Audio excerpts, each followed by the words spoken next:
Hi, my friends.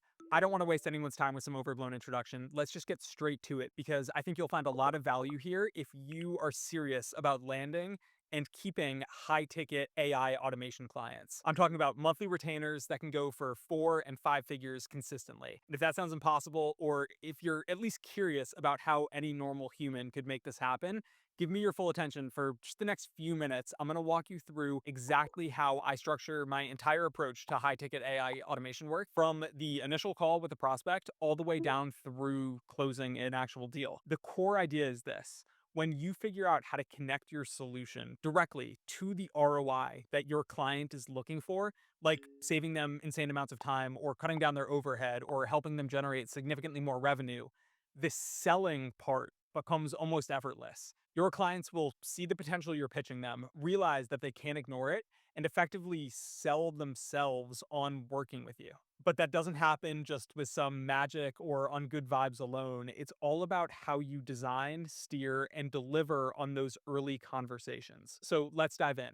You'll notice some patterns here that might remind you of typical sales or consulting frameworks, but I've adapted them to the world of AI automation because, yes, we need to talk about the unique concerns that come with implementing cutting edge solutions in real world businesses. I've broken it down into actionable steps, but I'll weave in stories and little kind of side by side anecdotes just to keep things real and based on my experience. By the end of this, you should have more than enough detail to confidently run your own calls and with practice, start landing big clients who are happy to pay you top dollar for your expertise. The first foundational pillar of this approach is the key mindset shift that you're not just a tech person, you are a transformational partner. To contextualize that, let me just jump in with a quick story. A while back, I remember doing this discovery call with a potential client who owned a niche e-com store. And they had heard about AI automation, but they had no real idea how it worked. And they just kept repeating, we want a chatbot, we want a chatbot. Now, if I had approached that conversation like a typical tech contractor, just quoting a price to build out and implement a chatbot and integrate it with some like basic Q&A and RAG infra,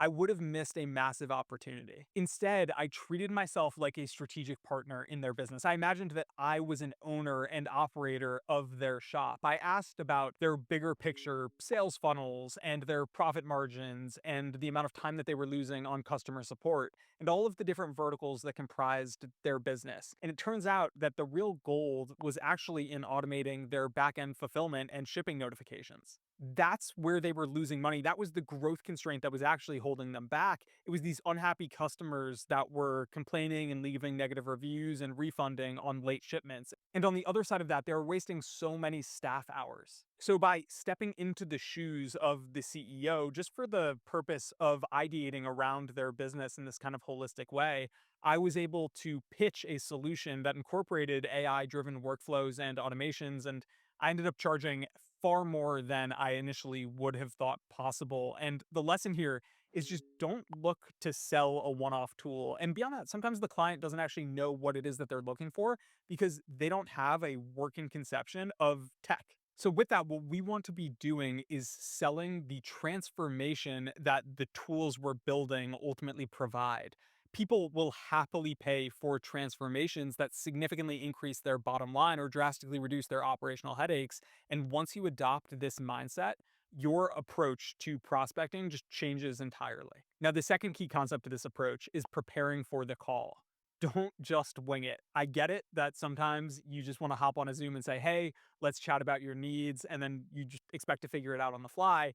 I've been there and I'm guilty of doing this before too. The problem is, if you don't do a little digging beforehand, you miss out on a really valuable opportunity to just backfill some context about their business that can make or break your ability to sell a high ticket retainer or package. Just do a little bit of light research before you get on that call. Like the payoff and reward on the other side is so meaningful. You can easily justify 15 or 20 minutes of exploration, just glancing through their website, looking them up on LinkedIn, trying to just sort of anticipate the business challenges that they may be facing, the growth constraints that they're up against, the goals that they may have. Just check out any relevant social posts, articles, customer complaints, like questions that they're getting, like that type of stuff is absolute gold. And I know all of this might feel a little bit obvious, but trust me, the number of consultants who skip this step is absolutely huge. And it shows on the call. Like a business owner can feel it when you're disconnected or you're just reading through like a generic script or going through a bunch of questions, just not referencing any specifics or ideating in a critical way. When you're aiming for these high ticket relationships, like that's not going to cut it. So remember, you really want to have just a couple of ideas. It doesn't have to be like a full blown pitch deck, but write down a few bullet points about where you suspect you could build automations that help them. For instance, if you see that they have a contact form that leads to a manual email process on their landing page, you might highlight an AI driven follow up system or lead qualification workflow. If you notice that they have an online store with a complicated return policy, maybe they just need a robust AI agent that handles customer service inquiries automatically. These bullet points are just intended to be conversation starters and little things that you can sprinkle into a conversation. It's not a final prescription, right? You'll refine them once you actually hear more about that client's business and the way that they're operating day to day. Now, the third key tenet to this approach is how you open the call. You want to set the pace and provide real context as to who you are and what you do. So, when you hop on a Zoom or a Google Meet or a Skype or whatever tool that you're using, you're there and they're there. And this is your moment to establish who you are, why you're different, and at the same time, make them feel comfortable. I like to build a little rapport, and maybe I'll open a call with something like, "Hey, thanks for taking the time to chat. I've been looking forward to hearing more about your business, specifically some of the processes you have going on behind the scenes. I've got a few ideas on how AI and automation might be able to streamline things, but I'd love to hear from your firsthand perspective about where you feel like you're experiencing bottlenecks." And honestly, sometimes before I even get to that point, I will share a little bit about something that I read earlier in the day. Maybe DeepSeek just came out, and I'm sharing just my thoughts around how they were able to, train their model on a limited number of GPUs, or really anything that establishes me as a domain expert. Now, regardless, notice what I did initially. I started by acknowledging their time, right? People like to know that you respect their schedule. And then from there, I placed focus on them. So instead of diving into a monologue, I went and asked them specifically just about their needs. And then from there, I casually referenced my AI and automation expertise. I didn't say I'm the best in the world. I just hinted that I've thought about their processes. And you can just think about this practically because before the call, you did some research. You already have maybe an inkling of their world, but giving them the chance to talk ensures that they feel heard. And it also ensures that what you imagine their problems might be actually aligns with reality. Sometimes clients mention a pain point that you probably didn't even consider, and that can be your golden ticket to offering a more valuable solution. Closing these deals is so much just about scoping projects. And that leads us to the fourth key concept of our approach, which is getting them to reveal their goals and pain points. During this portion, your role is to ask targeted questions and just listen, like truly listen. Think of it like being a detective on a high stakes case. You need to identify the specific areas where they're losing time, wasting money, or doing both. Some example questions that I might use to kind of prod at them and find where these pain points exist is, what's the main thing you wish you could automate right now if I was a wizard and I had a silly hat and a magic wand? Or I'll ask them, can you walk me through the typical path that takes a lead and converts them to a customer? And then what does your fulfillment look like from there? The difference between a meh conversation and a lucrative discovery call is just in how deep you go. Don't settle for surface answers. If they say, we just spend too long dealing with client onboarding, ask them to break down every single step of that onboarding, right? Tell them, hey, you're sitting down at your desk with a cup of coffee and you're opening up your browser. Like, what is the first screen that you see? And then from there, what are you clicking on? Where are you going from there? What are you copy and pasting? Where do you feel like you're doing things that are just creating unnecessary friction that could reasonably be automated? If they say something like, oh, we're just drowning in customer support emails, find out how many emails they actually receive per day and what categories those emails fall into and how much staff time is spent answering them and so on. And a pro tip, if they hesitate or they can't articulate details, offer gentle prompts. Just something like, do you find yourself responding to a lot of the same questions about shipping or refunds? Or Are you noticing that leads who aren't followed up with in 24 hours end up ghosting you? The more specifics you can uncover, the easier it is to scope a project where the ROI is immediately clear and then present a solution that is ultimately going to be high impact in whatever area you guys have collaboratively defined. And now from here, the fifth pillar of our approach is ROI focused projects that practically sell themselves. So at this point, you've gathered enough information that you can start to connect the dots. If they mention that they think they lose about 10 hours a week doing some repetitive admin task, you can do a rough calculation of what that's costing them, either in labor or opportunity costs. Here's another way to think of it. Maybe we're talking to a business and they share that their average revenue per client is around $2,000, but they're letting leads slip through the cracks because they're just not following up quickly enough. That's quantifiable, right? We can calculate the amount of money that they are losing. And people don't buy high ticket solutions because they're looking for shiny new toys. Maybe sometimes they do, but that's just not the point. They buy because they see a clear link to either making more money or saving a significant amount of time, which in turn helps them generate more money. So you want to highlight that correlation in your conversation in a casual, comfortable tone. You might say something like, from what you're describing, it seems like you've got a serious backlog in support requests. And each day that you're not answering them quickly, your brand reputation is at risk. Have you thought about what that might be costing in lost sales or negative reviews? And let them answer. Often they'll go, yeah, it's probably costing a lot, but they haven't done the math. And so you can gently nudge them. You might say something like, let's be conservative. Even if it's just an extra $500 to $1,000 a month in lost revenue or refunds, that still adds up to $6,000, maybe even $12,000 a year that you're leaving on the table. I think we could build an AI driven workflow that would plug that gap and handle these inquiries in real time. See how we're framing our solution not as an expense, but as an investment with a real return. In this moment, you're not just positioning yourself as like a random consultant. They're now looking at you as a problem solver who's coming in and saving the day and creating more value than the cost of your services, which is a dynamic that net net is going to leave them walking away with profit dollars in their pocket. That's the power of scoping projects that generate a real return. Now, the sixth core concept of our approach is painting a picture of the future. And this is where we share the concept of immediate wins versus bigger outcomes. So, one of my favorite ways to stand out is to let the prospect envision how their day to day will look once we've implemented the automations that we're there to put in place. Even if they can't fully grasp how AI or whatever behind the scenes logic works, they can picture the results.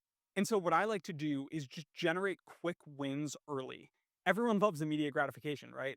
So I talk about the short term benefits. Like you'll see a noticeable reduction in repetitive tasks within the first months of our retainer. And your inbound leads will start getting responses automatically, which should lead to a quick improvement in your close rates. This is the type of stuff that the business operator you're talking to knows that they should be doing, but they otherwise just haven't had the bandwidth to actually put these systems in place. And so most of the time, they're just going to turn around and say, like, yeah, I agree. I really believe that this stuff is going to work. And I'm really confident that we'll see an immediate impact. It can be tempting to promise the moon to a client in order to get a deal across the finish line, but just honestly be real. Like stay honest with what you can deliver in a short time frame. I promise that if you're good at what you do, you can create very real transformation in this like compressed time frame. Now, even though we're kind of over indexing on short-term wins when we first kick off in order to build lots of goodwill in the relationship with the client, we don't want to ignore the long-term strategic growth potential. And so this is where, after we've identified those quick wins, we can pivot to discussing our bigger vision. We might say to a client something like, imagine in 6 months, you've not only automated your customer service, but you've also integrated AI to handle billing and scheduling and follow ups. That frees up your time to focus on building strategic partnerships or launching a new product line. And this is the real big picture payoff. It's not just about helping them do the day to day tasks faster, it's about enabling them to direct their energy toward higher level initiatives that can elevate and grow their entire business. Now, the seventh core concept to our approach is the reality check and managing expectations. Look, I love sitting there with a client and feeling their excitement about the kind of transformation that we can create. There's no way around it. It just feels good. But if you just keep telling them how amazing everything's going to be without addressing the actual timeline and possible technical bottlenecks and, all the other stuff that comprises fulfillment, you're setting yourself up for a painful experience later. So I always include a small reality check. You could say something along the lines of this: I want to be upfront. Building a robust AI driven workflow isn't an overnight job. We can absolutely automate your lead follow up in a couple of weeks if you're ready to move fast, but designing a fully integrated system that handles all of your support and billing might take a bit longer. The good news is once we've set up the core framework, you'll start seeing benefits right away. So even though we're de-risking, that's still music to a business owner's ears. They don't have to wait months for the first signs of progress, but they also understand that the bigger transformations require more time and more investment. And guess what? When you manage these expectations early, you're just paving the way for a smoother client relationship, one where they're not freaking out if everything isn't perfect in week one. Now, the eighth core piece of this approach is presenting your high ticket offer. So, this is really the moment of truth. We've gone through the detective phase, the brainstorming phase, the future vision phase. Now it's time for the actual proposal. And this is when so many people freeze up, worrying that they're going to say something that sounds too salesy or scare the client away with a high number. Here's my approach: just keep it casual, keep it confident, and tie everything back to ROI. So summarize their pain points and goals by starting to recap. Based on everything that we've covered, you're dealing with ABC challenges, and you really want to achieve XYZ outcomes, right? Now, wait for them to affirm. That confirmation is crucial. It ensures that you're aligned on your actual objectives. And then you can present your outlined solution roadmap. So you don't need to go into every single detail or tool or piece of code that you plan on implementing. Just focus on the broad strokes. You can say something like this: so I'd like to build an AI based lead nurture system that automatically segments incoming leads and triggers relevant follow up messages. Then for your customer service backlog, we'll create an automated ticketing process with an AI chatbot that handles initial inquiries. And for invoicing, we'll set up an integration that sends out payment reminders and syncs with your accounting software. Beautiful. Now we want to establish the investment range. I'll usually say something like this: given the scope, I see this as an ongoing monthly engagement in the range of, and then I'll present like X to Y. And I'll say to cover startup, implementation, and ongoing support. My team and I will be here every step of the way, making sure that everything runs smoothly and is continuously optimized. And remember, it's totally normal for the imposter syndrome to creep in here when we share a big number. If the number is really big, hold that silence for a beat and let them process. Resist the urge to immediately justify it with, but we can discount it, or we do freebies, or just let the power of the solution that you scoped speak for itself. And now from here, it's really important that the next words out of your mouth focus on reinforcing the potential ROI. So right after you name your fee, circle back to that return on investment. Say something like, if we can recapture even 10 or 20% of those missed leads that you mentioned and handle half of your support tickets automatically, I think we're looking at a significant monthly return, potentially well above the cost of our retainer. Saying something along those lines reaffirms that you're not an expense line, you're a revenue generator and a cost saver. If they start to balk or mention budget concerns, you can always talk about a phased approach or a smaller pilot project that tackles their biggest pain points first. But if you've done your job well, many clients will just be really excited at this point. They'll see the direct line that we've spent this whole time setting up between your automation solution and the potential gains. Now, the ninth phase of our approach is just sealing the deal. And this is where we define next steps and set the expectations for our follow up. So, our final move on the call should be a clear ask and a clear next step. Don't leave it vague, where you say something like, cool, I'll talk to you soon. And then they respond, great, let's circle back. And then you both disappear for a few weeks. Instead, say something like, I'd like to put together a quick plan that outlines timelines and deliverables more precisely. Let's pencil in a 15-minute check in call next Tuesday to go over it. Does that work for you? I feel like this is such an underestimated hack. When we're building momentum like this and we're basically pinning down a time to talk to them next while we still have them on that initial call, it means that the chances that they show up and continue engaging in this sales cycle are twice as high, probably more, honestly. If they say something like they need more time, just define that. Figure out how much more time. Again, it's okay to be firm but flexible. Some clients legitimately may need to consult their business partners or weigh finances. Like, that's totally normal. The key is just to stay in control of the follow up process rather than leaving it entirely in their hands. Now, the last portion of our call is the conclusion.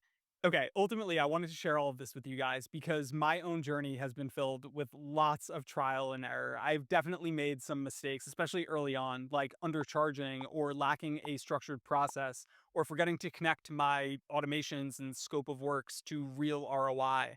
But each lesson learned helped me refine this method that I just shared. And now it is the backbone of how I confidently pitch and close and deliver on high ticket AI and automation projects. So go out and try all of this. I'm really confident that if you apply this approach, you will see results. Okay, guys, that's it for me. I hope you found this really valuable. I love making this kind of content, and I'll catch you soon. Good luck out there.